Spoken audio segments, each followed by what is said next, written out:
Assalamualaikum warahmatullahi wabarakatuh. Perkenalkan, nama saya Amila Fayeka Yuwanasari dari Fakultas Tarbiyah dan Ilmu Keguruan Prodi Tadris IPS kelas IPS 3 akan menjelaskan dan menjawab soal-soal UTS.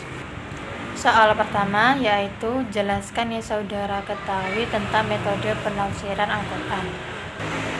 Jawabannya adalah metode penafsiran Al-Quran adalah cara atau pendekatan yang digunakan oleh musafir ahli tafsir dalam memahami, menjelaskan, dan menafsirkan makna-makna yang terkandung di dalam Al-Quran.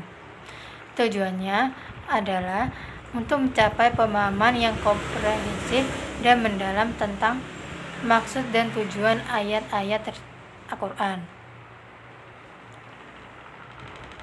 Ada 4 metode penafsiran yang umum digunakan. Yang pertama, metode tahlili analitik. Metode ini adalah yang paling tua dan yang paling sering digunakan. Para mufasir berusaha menjelaskan kandungan ayat-ayat Al-Quran dari berbagai segi dengan memperhatikan urutan ayat sebagaimana tercantum dalam Al-Quran. Tafsir ini dilakukan secara berurutan, ayat demi ayat, kemudian surat demi surat, dari awal hingga akhir, sesuai dengan susunan Al-Quran. Metode ini membahas kosakata, lafaz, arti yang dikehendaki, sasaran yang dituju, dan unsur-unsur ijaz, balagh, serta keindahan susunan kalimat. Namun kelemahannya adalah bahasan yang teoritis dan kurang mengacu pada persoalan khusus yang dialami oleh masyarakat. Yang kedua, metode ijmali global. Metode ini berusaha menafsirkan Al-Quran secara singkat dan global. Penjelasannya lebih ringkas dan mudah dipahami. Meskipun urutan penafsiran sama dengan metode tahlili, penjelasannya lebih singkat. Keistimewaannya tafsir ini terletak pada kemudahannya sehingga dapat dikonsumsi oleh berbagai lapisan dan tingkatan kaum muslimin. Ketiga, metode muqarin.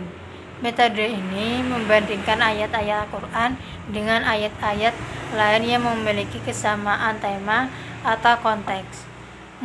Musafir mencari hubungan antara ayat-ayat tersebut untuk memperdalam pemahaman. Keempat, metode mau'i tematik. Metode ini menafsirkan Al-Quran berdasarkan tema tertentu, seperti hukum, akhlak, atau sejarah. Mufasir fokus pada topik spesifik. Soal kedua, jelaskan keutamaan ilmu dan orang yang berilmu, sertakan dengan dalil Al-Quran. 1. Keutamaan ilmu. Allah Subhanahu wa Ta'ala meninggikan derajat orang-orang yang berilmu. Firman Allah Subhanahu wa Ta'ala dalam surat Al-Mujadilah ayat 11, Bismillahirrahmanirrahim. Ya ayyuhallazina amanu idza qila lakum tafassahu fil majalis fasahu yasahilahu lakum wa idza qila yusfanzuhu yafarillahu lazina amanu minkum walazina utum ilma darajat walahum bima tamaluna qabarin. Yang artinya wahai orang-orang yang beriman, apabila dikatakan kepadamu berilah kelapangan di dalam majelis-majelis, maka lapangkanlah, niscaya Allah akan memberi kelapangan untukmu. Yang artinya, wahai orang-orang yang beriman, apabila dikatakan kepadamu berilah kelapangan di dalam majelis-majelis, maka lapanglah, niscaya Allah akan memberi kelapangan untukmu.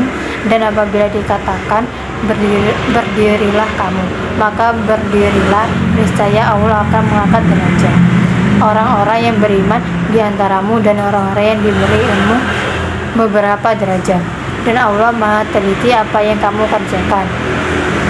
Menuntut ilmu adalah kewajiban bagi setiap muslim, baik laki-laki maupun perempuan. Rasulullah SAW bersabda, menuntut ilmu adalah kewajiban bagi setiap muslim, laki-laki dan perempuan. Hadis riwayat Ibnu Majah. Yang kedua, keutamaan orang yang berilmu. Orang yang berilmu akan dimuliakan oleh Allah Subhanahu wa taala dan manusia. Firman Allah Subhanahu wa taala dalam surat Al-Zumar ayat 9. Bismillahirrahmanirrahim. Wa kanitun ana al-laili sajra wa qaima yazharu akhirata wa yazharu rahmatan rabbi. Kul hayastawi lazina ya'lamuna wa lazina la ya'lamu. Innama yatazakaru ulal albaab. Yang artinya, apakah kamu orang-orang musyrik yang lebih beruntung ataukah orang yang beribadah pada waktu malam dengan sujud dan berdiri karena takut pada azab akhirat dan mengharapkan rahmat Tuhannya? Katakanlah, apakah sama orang-orang yang mengetahui dan dengan orang-orang yang tidak mengetahui?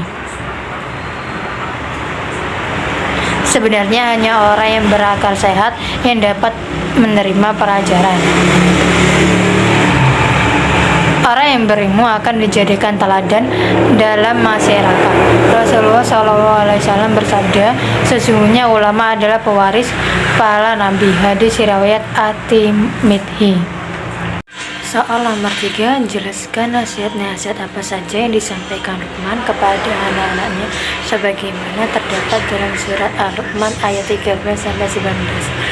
Jawabannya yaitu 1. Jangan menyekutukan Al-Luqman ayat 13. Luqman menasihati anaknya untuk tidak menyekutukan Allah karena menyekutukan Allah adalah kezaliman yang besar.